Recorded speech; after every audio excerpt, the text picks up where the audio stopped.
Titans, go!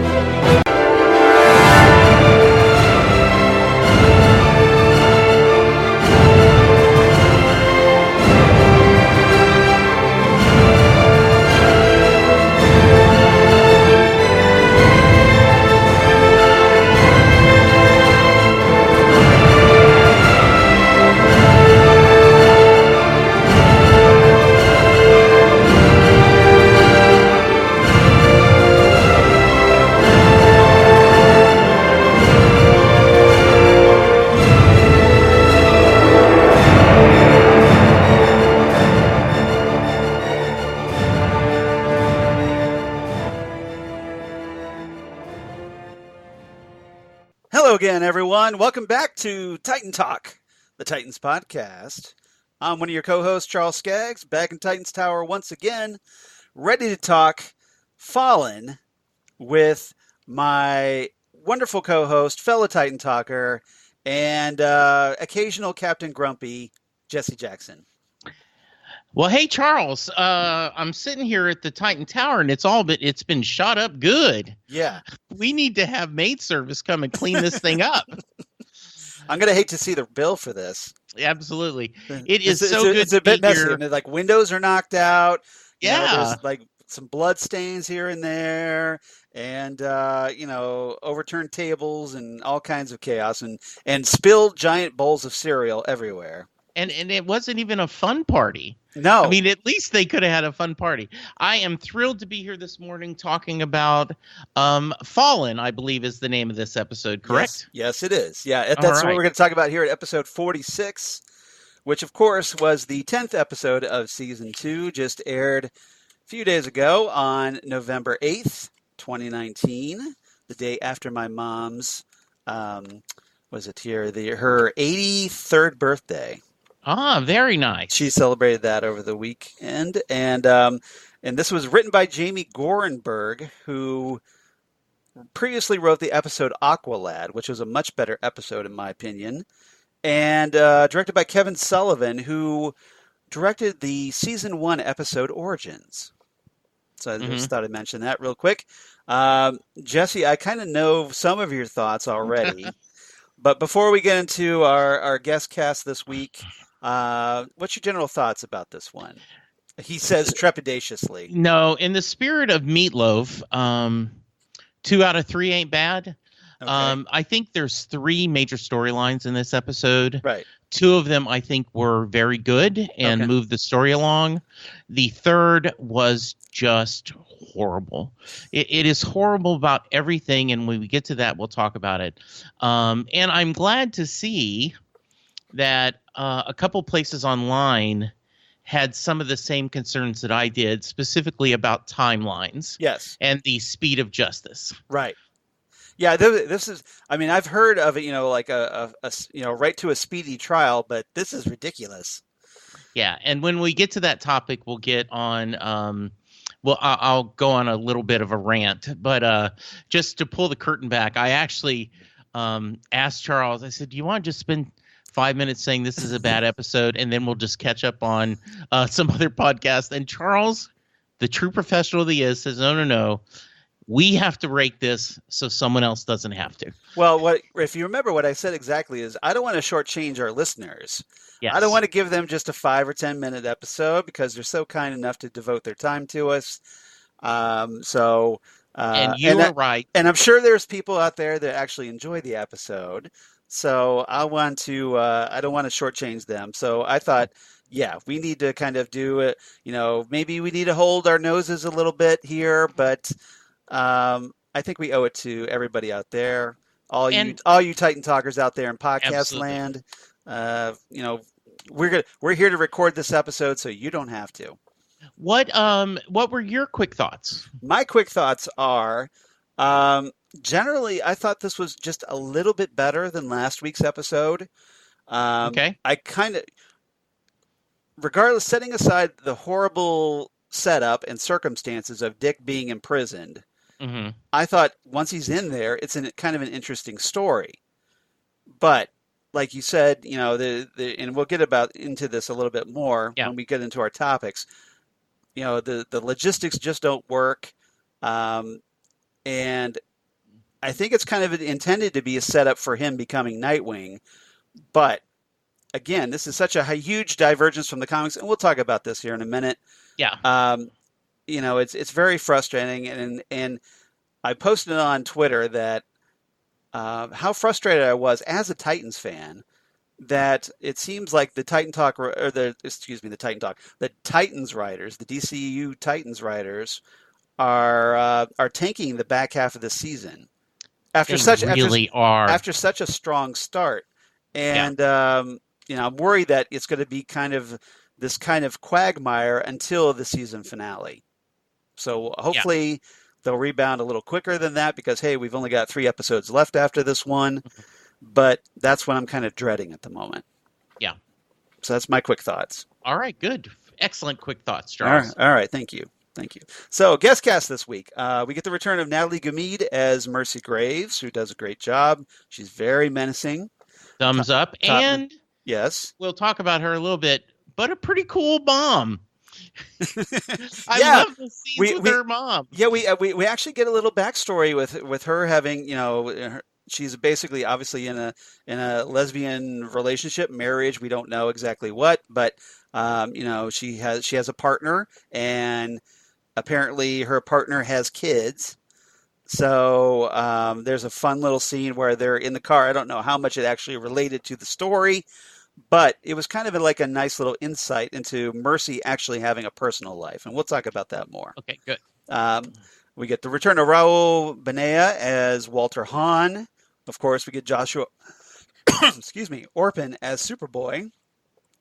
Evan Jones is in this episode as Len Armstrong, the prison guard that tries to bring Dick Grayson around as a snitch for him, and tries to kind of bring him into the fold. If you're a fan of Legends of Tomorrow, you may remember him as Dick Rory, the father of none other than Mick Rory, Heatwave. Oh, okay. So that's probably where you've seen him before. He was also in the movie Guardians of the Galaxy Volume 2, and also in the movie 8 Mile, starring Eminem. So just thought I'd mention that one. If you look at his IMDb page, he's been a very busy character actor. Yes. In a lot of different shows. Yeah, he's got a kind of a little kind of a conniving, a-hole-ish face. Yes. So he probably gets stuck with a lot of those roles. Absolutely. Let's see. We had Aurel de la Mota as Raphael, a.k.a. Rafi. We had Julian Works as Luis, who I'm guessing is his younger brother. Ray Gallegos as Santos. He's kind of an interesting actor. He was in the movie Logan. He was also in Spider-Man 3 and an episode of Star Trek Enterprise. So kind of a geek trifecta there. Thought that was impressive. Sydney Kuhne makes her debut as Dani, who I'm guessing we're going to learn more of in the next episode. Ish Morris plays her abusive boyfriend Caleb, and he's been in episodes of Arrow, iZombie, and The Handmaid's Tale, if you're a fan of that show. And also, lastly, Michael Reventar, who played Carlos. He played the supervillain Blackout in the Flash TV series. Good. And he was also in The Strain and in that Jennifer Gardner movie that just came out not too long ago called Peppermint, if you're familiar at all with that movie. Okay. It's on cable a lot these days, so you probably might have seen it on Showtime or something. But I just thought I'd mention that. And a little bit of quick trivia before we get started. Corto Maltese gets a shout out in this episode, as some of the Raphael and Luis, they're from Corto Maltese, as we find out, which is a small island off the coast of South America. It's fictional, that was introduced in Frank Miller's Batman: The Dark Knight Returns back in the day, back in the 80s, which also got a shout out if you're kind of a little trivia geek. You also got Corto Maltese, obviously was mentioned in Batman 1989, that movie, which, of course, was the location where Vicky Vale took all those rather grisly photographs that the Joker admired, if you remember that movie. Yes. And who doesn't, because it's one of the best comic book movies ever.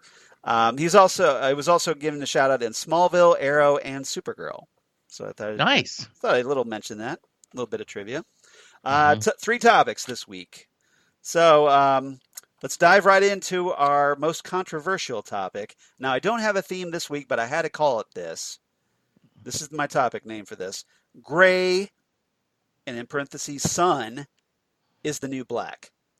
Okay. Good. So gray is the new black, or gray sun is the new black. That's my title for the segment. So obviously, Dick Grayson, the prison movie, is what we get this episode. And obviously, Jesse, I'm going to start with you because I'm guessing you have 1 or 2 thoughts about this storyline. And I'm just going to let you go embrace, call on the power of Captain Grumpy. Yeah. And go ahead and give us your thoughts. So last week we talked about what purpose is why is Dick wanting to be arrested? I mean, this looks like, you get arrested so you can go in and do a prison break or something. Right. And it appears that he just wants to go to prison because he's tired of helping people. And he feels like he needs to be punished. Right. So he wants to get arrested. And he pleads guilty. So in the span of a night, yes, he's arrested. He's processed. He's booked. He pleads guilty. Right. He is sentenced, and he is sent to jail. Yeah. All without any press. Right. They know he's a detective. Yes. So they know at least that. But the adopted son / ward of one of the richest men in the world. Yes. In a world of social paparazzi, media. social media, there is no way. Zero press. They're assuming that Bruce Wayne doesn't know that his son, quote unquote, is arrested. They make no effort, and all of a sudden he's in jail. Unless Bruce knows that he is, and he's the one suppressing the press on this. But we don't know. But there's no explanation for that. He gets a basically his charge is assault on a federal officer. That's the official charge. Right. He pleads guilty. Presumably, he waives the right to a trial because he wants to be imprisoned. So that kind of speeds things along. I can get that. He gets sent to this King County Correctional Facility, and he's sentenced to 7 years. Again, why so quickly? How did the sentencing? Because normally you have a hearing, and then even if you waive the right to a trial, they hold you over for sentencing. Yes. I mean, it just truly right. It makes, and I guess you now can we do don't the hand wave. We don't know how much time has taken place since the Yes, arrest. we do. We do know that because I was going to give them the benefit of the doubt, but they showed the newspaper of Connor attacking people, and they were still covering it on the news. So that means it's only been a day or 2 at the most. In fact, I would argue it's the very next day, because that's why you would have the press. Now, if they want to trail us that these are 2 different timelines, like Westworld does sometime, BS, because you've not established that's the kind of show this does. Right. And the whole reason, okay, you and I love comic books. Yes. We could argue who's our favorite character, but in our top 10, number 1 for me would be Dick Grayson, probably. No, Superman would be number 1. But in my top 10, Dick Grayson would be in that area. He's at least top 10 for both of us. Yeah. Yes. And I am a lover of classic. I loved, and you and I have talked about on this show, that in the original storyline, he picked Nightwing partly in tribute to Superman and Batman, because Batman's Batman-like character when he went to the bottle city of Kandor. Right. And, Flamebird was kind of the Robin. So it was a tribute to both of them. To Nightwing and Flamebird, yes. Yeah. And then kind of in the new era, I can't even remember why it picked it. You're a better historian than I do. Do you remember in this modern twist why he picked Nightwing? They've never really given an Okay, explanation for okay, that. But just that, they have kind of, because of kind of incorporating the past elements once again with yeah, Rebirth in 2016. It's kind of implied that, yeah, that whole um, reason for Dick taking on Nightwing because of Superman is back in play. okay, And Superman has been established in this universe. absolutely. He has. Gar's made reference. I mean, you don't have to have had, or have to have Superman actually appear in the episode to have Dick say, "Hey, look, I've known Superman," and maybe he'll say this later on, but Yeah, for right now, um, you know, if they are changing that origin, there's no reason why they couldn't use and that Kryptonian right, story that Superman told him once upon a time. right, because they've established, right, because Connor Kent is from Superman's Right? genetics, and he told Batman, he told Gar, you got to call Bruce Wayne, Yeah. not Bruce Springsteen, because he can get in touch with Superman. I see what you did there. Thank you. And then you please, Yeah. please Yeah. hold my hand, Charles. Reassure me as my companion on this podcast and so many others.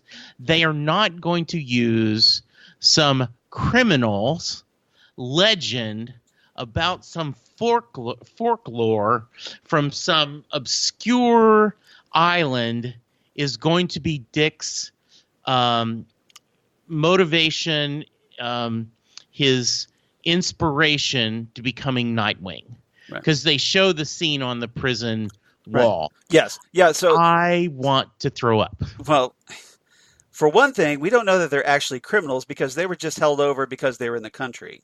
Okay. They said they're not murderers. They were just they're waiting to be deported back to Corto Maltese. All right. So that makes it even worse. Well, no, that Dick can get sentenced, but in this world, yes. it takes forever to deport someone. Yes. Oh, your timeline so made a mistake. But please continue, Charles. Okay, so one of the things that I thought would have been interesting with the introduction of Superboy and the revelation that, hey, Superboy has, he's got a chunk of Superman's memories inside him. I thought it would have been interesting if Superboy told the story of Nightwing and Flamebird to Dick Grayson, and that would have inspired him to take on the name Nightwing. So you wouldn't even have to have Superman, but it'd still be from a Kryptonian legend. Yeah. But here, we're told that that these prisoners from Corto Maltese, they essentially have one of them at least believes in this legend called Al Azul, which it's not an actual translation. It's kind of like sounds a little bit like El Azul, which means the blue. But essentially, this legend is about a bird hero in their village who apparently lives between the moon and the stars. And in their time of their greatest need, he flies down and saves people. And Dick is all insistent, oh, there's no Al Azul, but Luis insists that there is, and tonight he'll save them.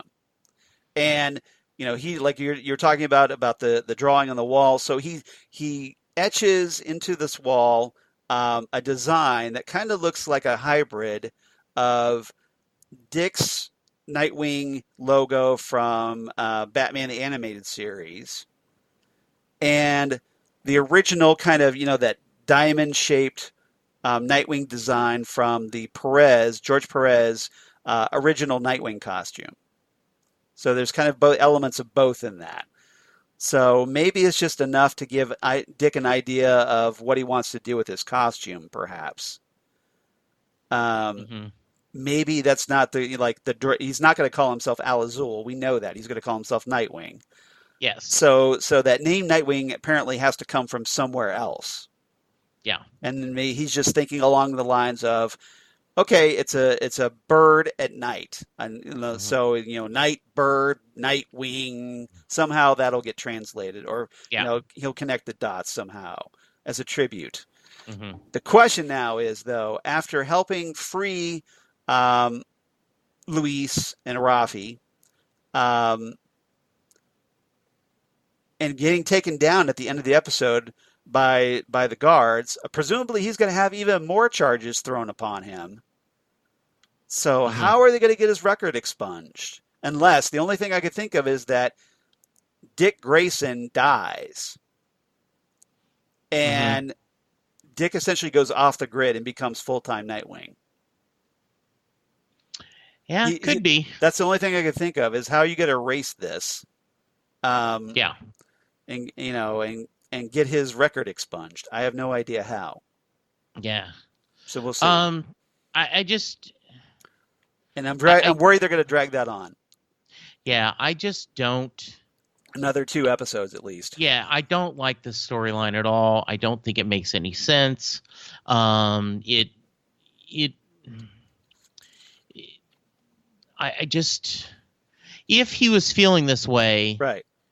then wouldn't more realistic, and I realize this probably wouldn't work for the series, but wouldn't you just go back to Detroit? Go back and being a detective, reapply for the force, they'd bring you back, and you just spend your life working in Detroit trying After to solve crimes? after his prison sentence, which is now going to be No, extended because but I'm saying yeah, instead of getting arrested, yes, just fly to Detroit. right. And why did you go from I want to go from the farthest place away and actually giving your passport, giving your credit card to 2 minutes later you decide, hey, you know what? Instead of escaping, I'm going to go punish myself. Right. Because I'm one of the stupidest people in the DC universe. Exactly. Yeah, I mean, we were kind of hoping, last episode, there's got to be a reason for this. Is Jericho mind controlling him and caused this, or he's got some kind of a plan. We talked about that, Yeah. but so it's kind of, I agree with you. It's very disappointing to have Dick just decide, hey, I think I need to be punished, so I'm going to give myself a criminal record and get myself thrown in prison, and I deserve to be thrown in with a bunch of other. I don't have to have a private cell. I can have hang out with a bunch of people that might shiv me in the middle of the night, and I'm cool with that because hey, I deserve it. Yeah. But here at the end, and Len, the prison guard, kind of makes this comment that, oh, so what happened to Mister? I'm not interested in helping anybody. Hmm. So presumably, this whole experience with Luis and Rafi has taught him that hey, he still cares about people. He's not completely gone. But the problem is now in doing so, he's only compounded his problems, Hmm. his legal problems, Yeah. and I don't know how he's going to dig himself out of this one. I don't either. And it's just, it, it, I think the writers. I'm worried the writers have painted themselves into a very dark corner with this. Now, and you just wonder, hopefully, they have a way out of yeah. this. And what were they trying to do? That's the other thing. You were going for something, you swing and a miss. Right. Like, and that's what just really, really bothers me. But and I share your frustration because I saw they had this great momentum they were building at the first half of the season. Things were moving along. They had introduced all these new characters. They did it well. They set up, Deathstroke being, the big bad of the season, and attacking the Titans. And I get that. Okay, maybe he's going to win for a little bit, but yeah, this whole idea that everybody's scattered to the four corners and we got to wait for them to kind of figure out, hey, we need all to get together, get the gang back together once again to defeat Deathstroke or Jericho or Jericho. yeah. And it just seems very forced and completely tanks the whole buildup of the narrative from the season beginning. Yeah, I'm right there with you. I just go, wait a minute. What are you? What was your hope? What was your plan? Right. And I just don't know if they had one. And maybe they think this is a good idea, but I Yeah. don't get it. I think they had a plan, but they completely derailed it. I'm guessing they figured, well, hey, we'll just take this little detour. But I think they've taken too much of a detour, and now they're lost in the woods, and now they're struggling to find their way back to the main path again. That's what it feels like to me. Yeah, because you've got to figure out, okay, and I still stand by my thoughts from last week that the Deathstroke and his wife and the Dick scene would have been served better if that had happened right after the first experience Right. with Jericho dying. And I still know you're holding hope that Jericho is alive because that explains a few other things about the manipulation. Right. But, you've kind of put yourself in a corner now. Deathstroke's defeated you. Right. And he has said, if you get back with your Titans again, I'm going to kill everyone you love. So how do you fix that? Do you kill Deathstroke? You can't do that. You're that's against your code. So they put themselves in a weird position. And that's kind of why Dick is punishing himself, because hey, he's feeling guilty over Jericho of lying to everybody. He's trying to come clean. He wants to make amends. You know, like the previous episode was titled Atonement. That's what he's trying to do. He's trying to atone. But the way he's going about it is just makes no sense. Yeah, I totally agree. And it just seems like, okay, you're not thinking clearly, you're emotionally compromised, but it's incredibly frustrating the way they're handling this character, and and what it's done to the entire team, and suddenly the entire team is like, oh hey, we need to try and call Dick.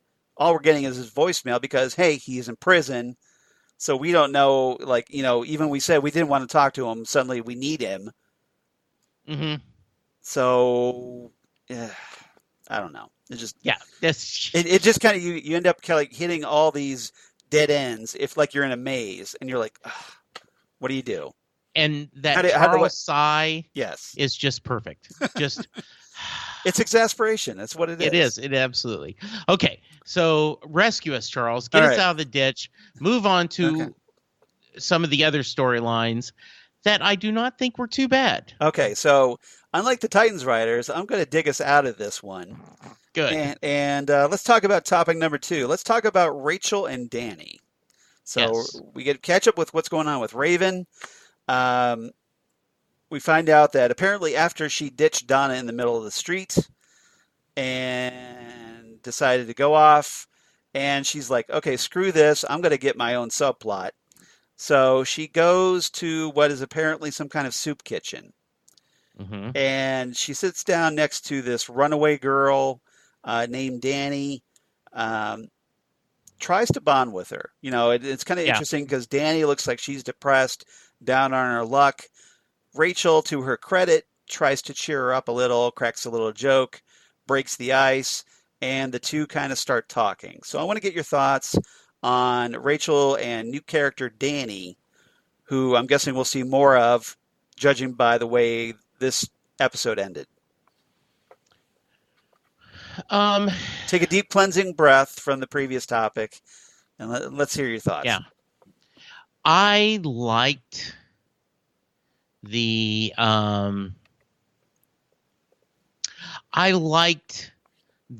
subplot. I don't necessarily understand why she went with Donna and then left. So when she could have just left on her own. To be fair, even Donna doesn't understand that either. Yes. So perhaps that, maybe that's the idea, right? Okay. Right. But we are where we are. Yes. She's gone this where she had a really, really, I think, it was a fun discussion where he can, they pick what they want. Her going on, and then we're like, okay, we're done. That's great. But I the story I don't like about this is the idea that her dark self, her shadow self, would work without her. I don't think I think that it is dangerous on its own. Right. I think that's an unnecessary needed twist. You know, it it feels like, oh, and you know what? We don't have enough stuff going on. Right. Let's add another twist to just jack with our people's lives. What did you think of that scene where she uses it to save the guy? Yeah. Then she calls it off, and then Well, later she uses it to kind of throw him up against the wall to intimidate him. But Yeah. but yeah, she retracts it and then it kind of goes off on its own. And Yeah. now they have kind of set up at the beginning of the season. Remember, Raven's soul self slash swirling cloud of death with razor blades Yeah. has kind of been operating independently on its own. It's got its Yeah. own motive. Like, it even activates while she's sleeping, hmm and it does things while she's asleep. Kind of like And, Spider-Man's alien black costume. If you're at all yeah. familiar with that went off and did things while Peter Parker was sleeping, and ultimately they had to be separated, and then the costume went off and took on Eddie Right. Brock's form and became Venom. You remember that? Yes, Okay, I so do. so comics geese, I'm sure you know about that. So so the question is Raven's soul self, what's its motive? Is it just this horrible aspect of Trigon that's still lingering within her, that's hungering for death, killing, all kinds of icky bad stuff, and finally it's gotten strong enough to kind of operate independently. That's what I'm kind of wondering here, is that it's finally it's growing in power. That's what I'm kind of concerned about. And now it's able to operate independently. As we see it flies off, goes into a gargoyle, animates the gargoyle, hmm and stone gargoyle, and uses that to attack Caleb and kill him Yeah. horribly. Yeah. Maybe, and maybe they're going to set up to resolve this in issue 3. I mean, season 3. Right. But I felt like it was just something they didn't need. But They could be if setting up. They could be setting up Trigon's return. We don't yeah, know yet. yeah. I think that's a possibility. hmm And if this was only that, Right. then I would be a little bit more.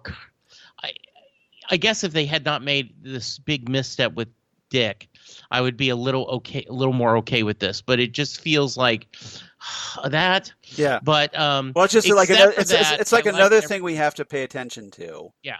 Except for that, though, I like the interactions with Dani. her being there and Dani, and I thought that was good stuff. Yeah. So essentially, we find out that Dani has this abusive boyfriend named Caleb.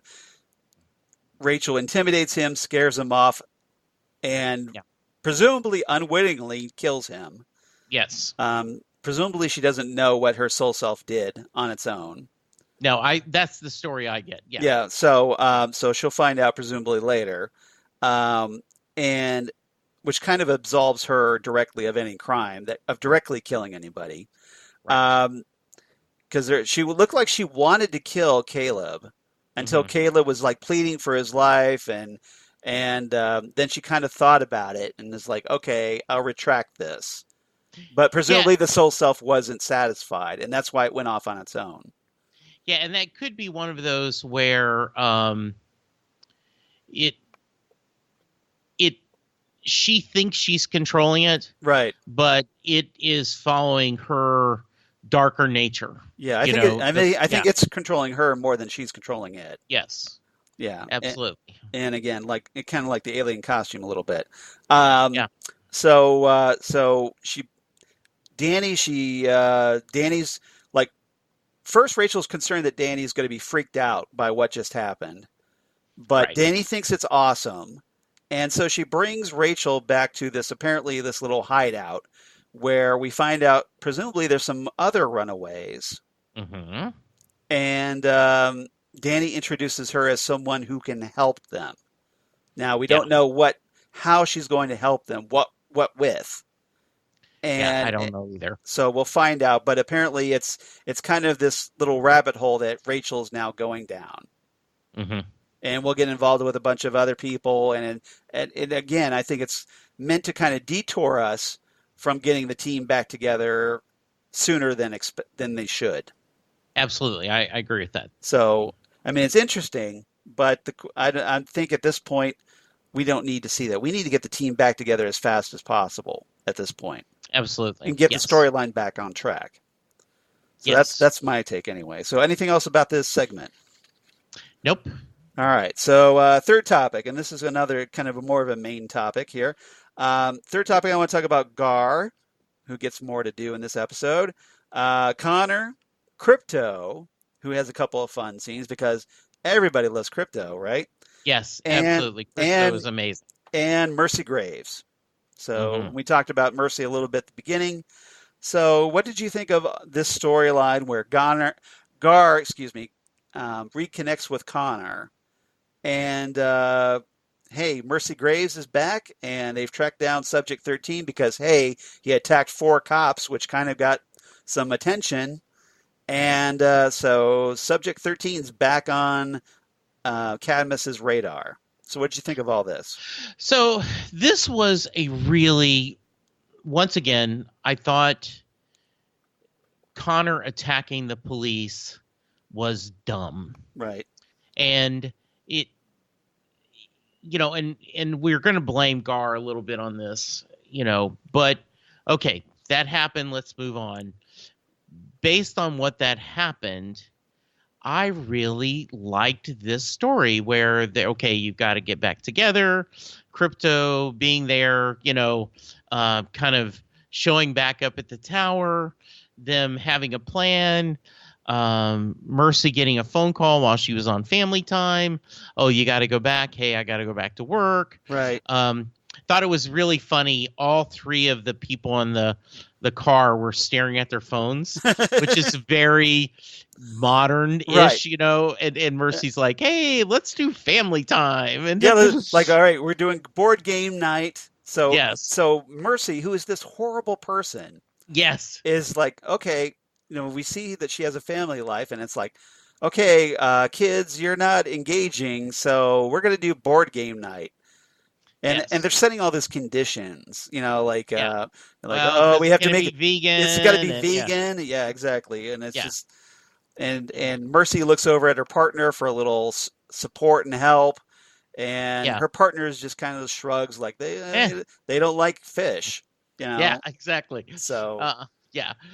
So anyway, that was great. I loved everything about this. I love them. They're going to kill Gar, and then all of a sudden he turns into a tiger. right, And by the way, they're a little inconsistent, right? yeah. He says he can turn into a tiger, but didn't he turn into a snake once Well, that was already? that was partly because of Trigon, because remember he Okay. was under the influence. So Okay. so I'm wondering if he can. And that's kind of what Mercy hints about here to him when she talks about what Cadmus can do for him, Mm-hmm. is that presumably Gar can change it. He's Beast Boy. He can presumably change into other animals besides tigers, Yeah. but presumably Gar at the moment doesn't know how.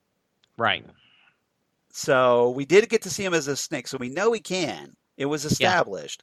Mm-hmm. But as far as as far as Gar is concerned, all I can do is change into tigers, I think.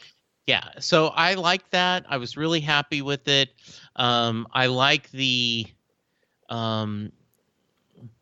him being at Catamus. I was a little. You kind of had to do a hand wave when they showed the Titan version Yes. of the chief. Yes. Even though and I understand it isn't worth going back and reshooting that scene, but it was a little bit like, oh, that's not the chief. Yeah, I totally would have reshot that personally, but Mm-hmm. but I get why they didn't. Like I would have been Yeah. like, okay, just throw some money at Timothy Dalton, have him come Yeah. in, because he's a much better chief than Bruno Bashir. Yeah, but absolutely. for consistency's sake, Yes. um, that they use the Bruno by Sheer Chief. They use that old footage from Mhm. from the episode the Doom Patrol, Yeah. and and it was and it was kind of nice that they actually acknowledged that a little bit. That, oh yeah, hey, remember Gar was like in the Doom Patrol before hooking up with the Titans. So Well, and now I really like the fact that Mercy said we've worked with Niles before, right, and there are things we can do for you that he hasn't. So I liked everything about that. I love that they're manipulating him. right, That the you know we know they're evil, but I yeah, can understand why they're trying to put, no, we're not.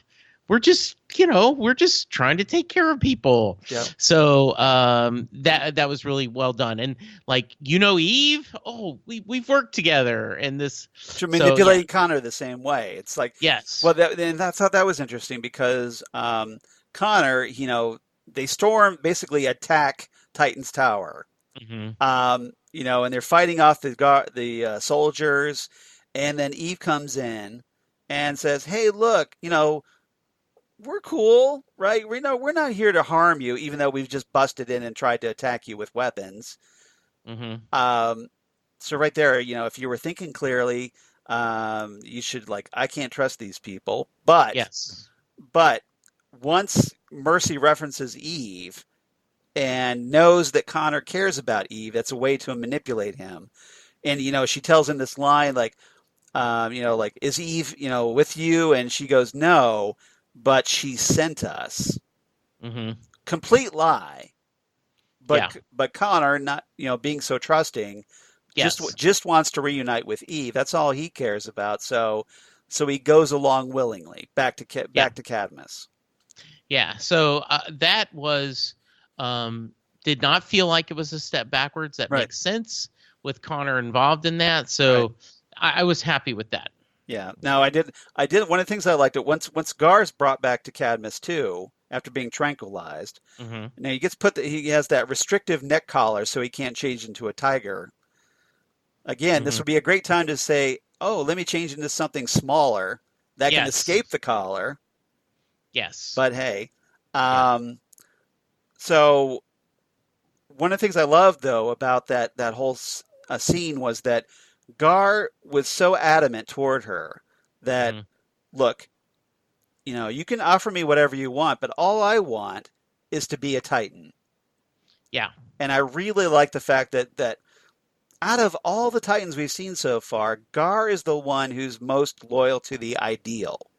Yes, he is. And that's probably why Dick felt comfortable leaving him in charge of Titan's Tower and taking care of Superboy, what have you. But it's one of the things I really like is that Gar is the one who believes in that, Hmm. and I really like that, and I want to see more of that from the other members as well. Hmm. Instead of okay, I'm out of here, you're lying to me, all this like Dawson's Creek drama, Yes. what have you, or Riverdale to use something a little more current. Yes. All this Riverdale drama.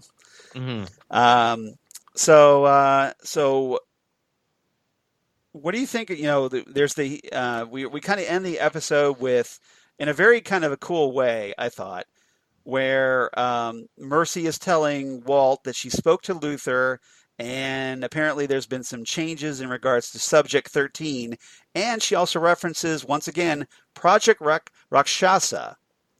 Now, if you remember, I kind of tipped onto that when in the big Connor and Eve episode when Eve took him down to those abandoned Cadmus labs, and Connor looks over and there's like this file that says Project Rakshasa. Yes. Um, I figured that had to be something important, otherwise they wouldn't have established that. Right. And now we kind of it gets brought up again. So I think it's something to pay attention to, everybody. I think so too. We don't know what that is yet, No, we but don't. yeah. No, we don't. Okay. Um, and apparently Mercy's now in charge of Walt. Hmm. And Mercy, says to Walt that Gar just wants to be reunited with the Titans, and she thinks that's an excellent idea. So Yeah. presumably, Luther and her have talked, and they figure, well, hey, we got Gar, another superpowered metahuman, in addition to Connor coming back. So why don't we try to get the other Titans, who we know some of them have some other abilities? Yeah. And so that might be a way to get the team back together, is that they all get captured, kind of like Hive capturing the Titans in Judas Contract, which Yeah. might be kind of an intention. And then, and then this final shot, which I thought was rather effective, is Gar's watching TV with his back toward Mercy and Walt. And on the screen, if you notice, he's watching The Wizard of Oz. And Yes. it's the scene where the flying monkeys come and they capture Dorothy and her friends for the Wicked Witch. Ah. And I I thought, knew it was The Wizard of Oz, but I did not know yeah, that's the scene. specifically which scene. That's nice. So I thought it was a great symbolism for Mercy essentially being the Wicked Witch here. Nice. Yeah. So and then the plan to capture, like instead of Dorothy and her friends, the Titans. So I thought that was a nice symbolism on their part. Absolutely. I did catch that. So, anything else about this episode before we move on? Nothing else. I'm surprised by your restraint regarding our first segment. You kind of lost your initial fire from last night's tweeting. Yeah, I don't want to beat a dead horse. It was right. it just was a silly storyline. The timeline makes no sense. It just doesn't. Yeah. I expect better from the writers. Okay. And I guess I'll trust where they're going, but I don't get this one at all. All right. Fair enough. Do you have any favorite quotes of the episode? A couple of things. When Rachel's at the food shelter, when she goes, "Think these are organic?" Yeah. When they're eating the vegetables, and then we all have to die of something. Yes. So those were the two I really liked, that back and forth. How about you? I got a few. Not as many as normal, which kind of says a lot about the episode. Yeah. So Connor says to Gar about Crypto when Crypto comes back and brings Gar along with him. Yeah. Connor goes, "Great, dumbest dog ever." And Gar says, "He can ring a doorbell with his nose. I've seen dumber." I love that. So I like Gar sticking up for Crypto. Dani and Rachel in the shelter, in the soup kitchen scene, where they're talking about getting away from their families. And Dani says, "I think it's a test. The longer we don't break free, the dumber we are." And Rachel goes, 16 years. That's like a D- for me. I love that line. That's a great line. So that's a good line. And then a great exchange between Mercy and Gar late in the episode, where Mercy says, "It's an honor to meet you. Can I interest you in something to eat? Grass-fed ribeye, chia pudding, name anything you'd like." And Gar replies, "How about letting me out of here?" And Mercy replies, "I'm afraid that's not available on DoorDash." Yes, I'm so glad you did that. That was a great line. So DoorDash gets the shout out in this episode. Yes, it does. All right. So what's your rating for this one? So I'm going to give this 7 out of 10 board games. Okay, fair enough. I'm going a little higher than you this week. Okay. Just a little bit. I give it 7.5 out of 10 prison shivs. Ooh, nice. Because that was a great prison shiv scene earlier in the episode. Yes, that was. So it's like, stab, stab, stab, stab, stab. Run. Okay. Yeah, absolutely. Yeah. Walking away, no big deal. But I did like it just a little bit better than last week's. But yeah, just not by much. So we're still in the quagmire, and Titans Riders, you still need to do better. And it's still, it makes no sense why Dick wouldn't want to be in a solo prison. That would mean he could even interact less, in a cell. I mean, it isn't like the guy's asking him to do something horrible. It makes no sense. Well, it was almost like I think he wanted like, okay, put me in with some dangerous guys that might kill me in my sleep, so I have added stress, and Yeah, therefore I can't sleep better at night. yeah, that just Okay, makes no sense. yeah, Okay, yeah. all right, But a lot of this episode does not make sense. a lot of nonsense. Yeah. Okay, All right. so did we get any feedback besides Yeah, we don't have any my Titans, Twitter? no Titans Tower news, but yeah. In addition to Jesse being Captain Grumpy on Twitter, we get our new regular emailers. We get more emails from Jock and Stephen Marshall. So let's start with Stevens first this time Okay, because he got in first before Jock. yay, nice. So he writes in, "Hey guys, I enjoyed this week's episode, but I can't help thinking this was a detour in the story we didn't need to take." Well, we talked about that. Well said. You really could have combined elements of this and the previous episode, and it would have made for a tighter story. Agreed. Yes. Although that would have even accelerated Dick's conviction even faster, so I don't know. The storyline I found least interesting was Rachel's. I just didn't really care at all. So we're kind of in disagreement there. Dick in prison was decent stuff, but it was a storyline that I felt was really unnecessary. Still, it was nice to see some hinting at Dick's future as Nightwing, although I was hoping he'd have gotten out by the episode's end. I agree. He should have went with Luis and Rafi. Yes. But okay, we'll see what happens. The best stuff for me again though was Connor and Gar. I really love when these two are together. They have great chemistry. Agreed. The bromance of the show. I just wish Connor hadn't been so naive with Mercy.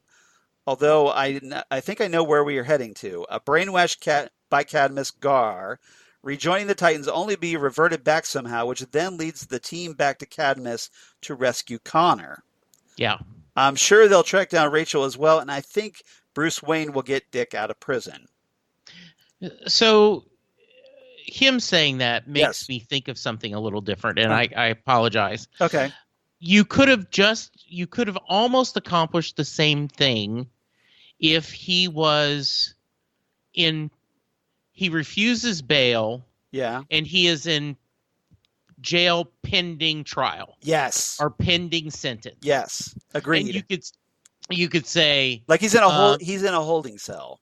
Yeah. Yes. And then there you have visitors. I don't want to see any visitors. Right. I think you want to see this one. Nope.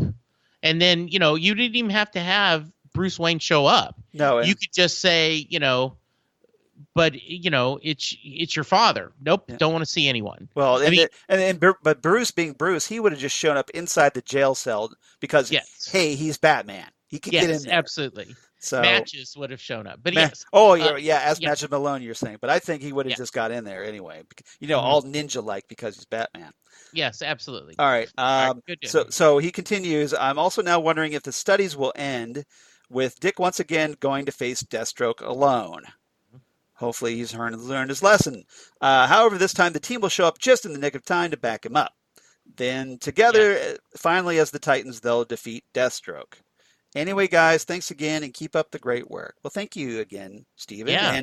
And you keep up the great emails, my friend. Yes. So keep that up. Great email. Also, we get the Jock writing in once again, where he goes, "Happy weekend, guys." Good. Unfortunately, our weekend's almost over now. It's Sunday here as we're recording this. I hope all is well. So how about Titans this week? Well, we've talked about that. I'm excited to listen to your thoughts on Fallen. Of course, the best parts of the episode were all the hints toward Dick evolving into Nightwing. I'm not familiar with Spanish, so I Googled Al Azul and what it means. And from what I gather, it's based on the word El Azul, which seems to mean blue. I talked about that. Check out one of the search results from Google, and he's got like this picture of, doesn't quite come through. Oh yeah, just says Villas Al Azul. Mm-hmm. And let's see what it says here. So, pretty cool to see something similar to the Nightwing logo in the search. Okay, well, it's not coming up through on my phone, but I'll take your word for it. Let's see. Next up, not sure the need to see for Mercy Gray's minivan scene. So presumably her with her family. I don't see what purpose it shows, I guess. So I think it just gave a little insight into Yeah. Mercy's background. I was okay with that. Yeah, I actually liked that. It kind of was like, here's this horrible Yeah. person. Here's the flip side that you don't expect of her. Yeah, absolutely.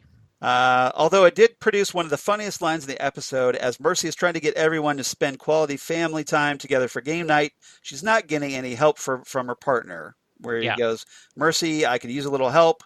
Jill says, they don't like fish. And Mercy says, well, I don't like monogamy, but I'm here, aren't I? Yeah, that was a great line. Yeah. That was a line I should have written down. Yes. Yeah, that was a pretty good line. We'll give Jock points on that one. Yeah. So points. I'm excited for Rachel. Looks like she's going to have to save some young girls from what looks to be a horrible situation of forced prostitution and trafficking. We'll see. Yeah. She's an amazing hero. Major props to Tegan Croft. She has helped evolve Raven as a character who seems to have more and more confidence as the season goes on. Awesome job. I think we're all concerned for Gar and Connor. I hope they don't turn heel because of Cadmus and Mercy. Last but not least, I hope Dick has realized he's needed in the outside world. Well, I think hopefully that was the point of what at the end. So we'll see. Maybe Bruce can have some pull and get Dick out of prison. Sorry for such a long email. Keep up the good work, fellas, and props on all you do, Jock.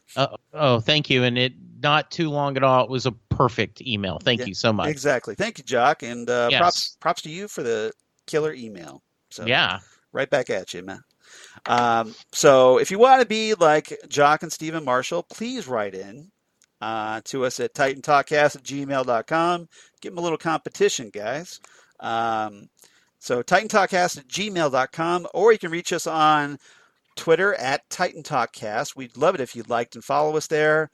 And also on Facebook at Titan Talk, the Titans podcast. That would be super if you could do that. And the more likes and follows, the more we reach people. And please share our stuff too if you're thinking about it, because that helps people reach us as well.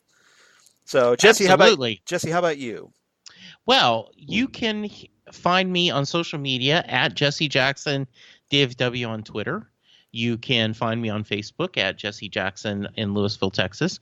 You can hear me talk about Doctor Who on Next Stop Everywhere with a very charming and insightful co-host. Is he bigger than me?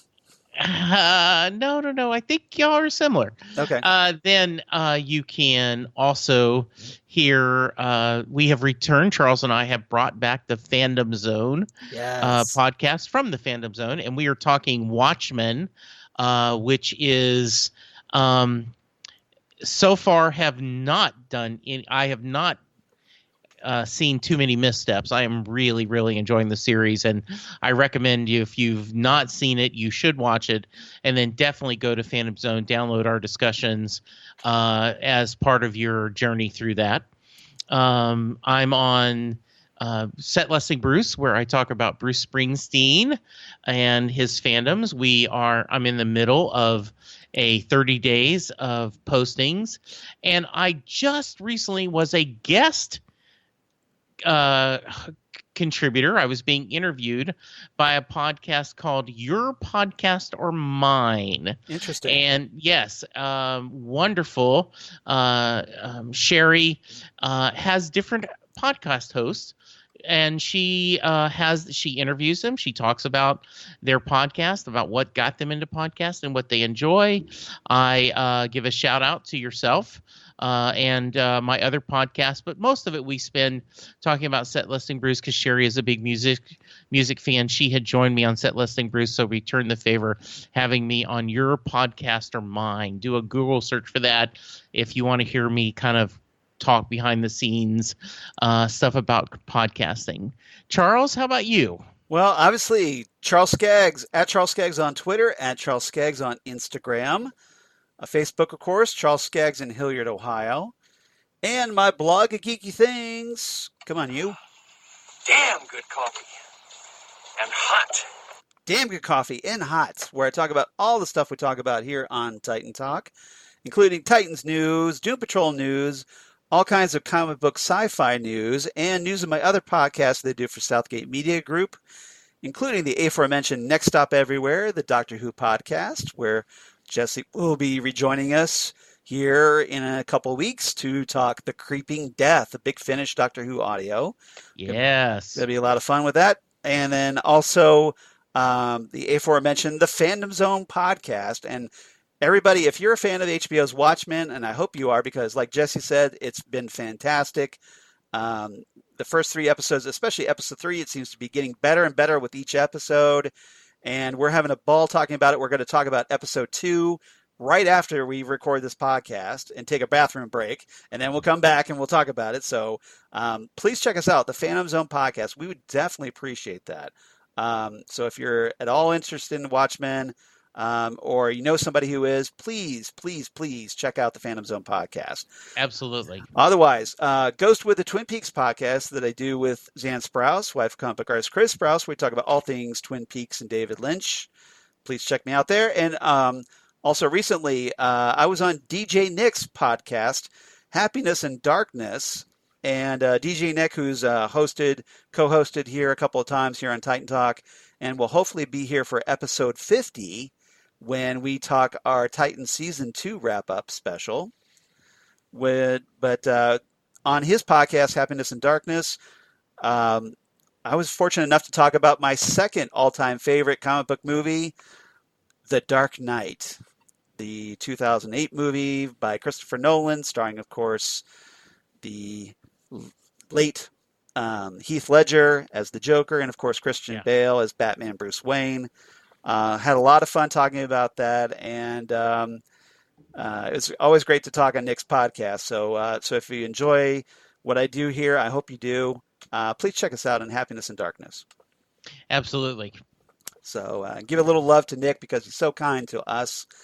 Otherwise, come on back next time here on Titan Talk. We're going to talk a rather intriguingly titled episode, EL_0 or O. So EL_O. And I have no idea what that's a reference to because it's like E period, L period, underscore, O period. I turn to stone when you're around. Oh, I'm sorry. Yeah, that's I'm a big Electric Light Orchestra fan, so yes. that's I'm hoping that it is it's a jump forward in time, and all the Titans are going to see a Jeff Lynne concert. Well, Jesse, don't bring me down while I'm trying to do this next time. Absolutely. Don't bring me down. Down. All right. All right. So everybody, come on back next time for our next episode. We're going to talk EL_O. The 11th episode of Titan Season 2 as we get into our final 3 episodes. Hopefully things are going to start rebounding. Fingers crossed. We're waiting. And everybody, thank you so much for listening. And we'll see you next time right here on Titan Talk, the Titans podcast. Goodbye, everybody.